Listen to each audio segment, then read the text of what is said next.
Magandang araw mga kapolitika at welcome back dito sa ating YouTube channel. Pag-uusapan natin officially is nanalo po ang Signal HD Spiker bilang bronze medalist dito sa katatapos na match nila kontra sa PLDT High Speed Hitters in 4 sets. Ating pag-uusapan ang pagkapanalo ng Signal HD Spiker at the same time itong pagkatalo ng PLDT kasi meron daw itong connection dahil demotivated sila doon sa pagkatalo nila sa controversial na match kontra sa Akari Chargers. Pero bago ang lahat ay huwag kalimutang mag-like at mag-subscribe muna kayo dito sa ating YouTube channel para updated kayo dito sa ating mga latest valuable issue. So ito yung naging official score kanina, 25-20, 19-25, 18-25 at 23-25. Naipanalo po ng Signal HD Spiker yung laban sa loob ng 4 sets.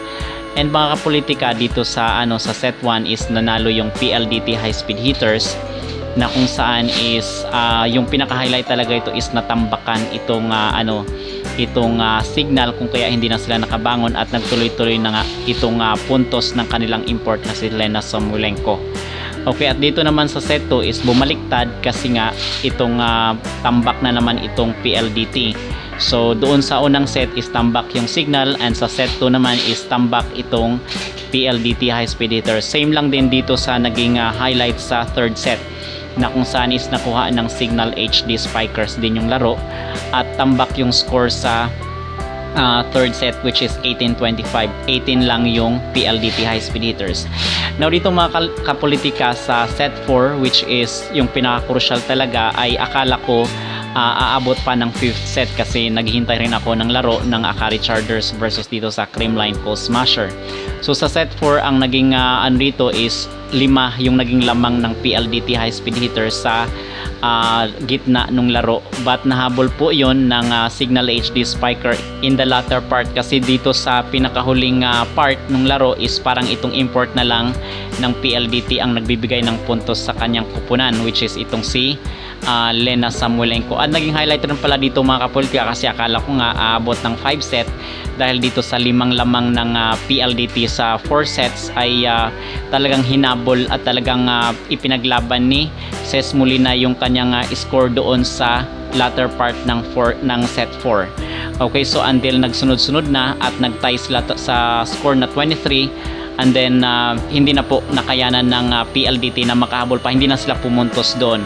Now dito sa set 4 sa tingin ko ang malaki talaga na pagkakamali ng PLDT High Speed Hitters ay bigay ng bigay yung bola doon sa import which is expected yon ng Signal HD Spiker na alam nila na ibibigay kay Lena Samoilenko yung bola instead na dito sana sa local players kasi yung mga blockers ng Signal is doon na nakaantabay kay Lena Samoilenko which is the crucial part is na block itong si Samoilenko doon sa latter part ng set 4. Okay, so dito mga kapolitika, meron kasi ibang nagsasabi na kung saan is na-demotivate daw itong PLDT kontra dito sa Signal dahil doon sa controversial na pagkatalo nila kontra dito sa Akari Chargers.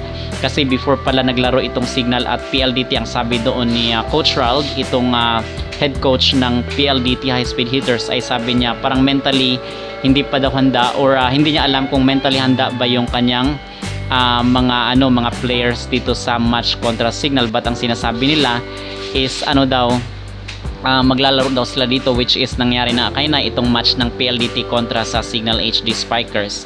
So sa tingin ko mga kapolitika is kasi ilang araw pa lang naman lumipas yung laro nila kontra ito sa Akari Chargers, so hindi naman basta-basta yun mawawala yung pain, yung sakit na naramdaman nila dahil to sa masaklap na pagkatalo dito sa Akari Chargers which is kino-contest nga nila at nag-file sila doon ng complaint. But moving forward is day by day is lilipas yan mga kapolitika at makapag-move on sila and I hope na makapag-prepare sila dito sa susunod na mga mga laro nila, most especially sa All Filipino Conference kasi nga dito sa sa Invitational is hindi sila sasali, di ba? And on the other hand naman is deserve din naman ng Signal HD Spikers na manalo dito sa laro dahil nga ilang beses na patunay ng Signal at ilang beses na rin silang nanalo ng bronze dito sa mga paliga dito sa ating bansa. Okay? At yung ating words of wisdom naman dito sa pagkatalo ng PLDT High Speed Hitters, kasi alam ko rin yung sakit at talagang yung nararamdaman ng mga players ng PLDT High Speed dito sa kanilang kupunan, na kung saan is 2 beses silang natalo sila doon sa controversial na match nila kontra sa Akari Chargers, and then ngayon is natalo naman sila dito sa Signal HD Spikers. Talagang doble yung sakit mga kapolitika dito, at we understand at nakikisampatya tayo dito sa nangyari sa PLDT. Ang masasabi ko lang sa kanila is talagang ganun naman kasi minsan ang laro, kasi nga 'di ba ang sabi doon ng commentator doon sa match nila, it's a matter of destiny. Okay, so kumbaga is yung kapalaran minsan or yung pagkakataon is hindi pabor sa ating gusto. So but ang kagandahan doon is hindi pa naman ito yung talagang dead end. Okay, meron pang chance na bumawi. Marami pang mga conferences at mga paliga dito sa ating bansa na kung saan is panahon para i-redeem yung kanilang kupunan at yung pagkatalo nila, of course, dito sa PVL Open Conference. Meron pang panahon para i-redeem mga kapolitika. Okay, so far ito yung naging update natin today, at maglalaro na po sa susunod itong Creamline Cold Smasher at Akari Chargers na pinakainaabangan ng lahat. At mga kapolitika, magbibigay rin tayo ng update from time to time later on. Okay, so huwag kalimutang mag-like at mag-subscribe muna kayo dito sa ating YouTube channel para updated kayo dito sa ating mga latest valuable issue.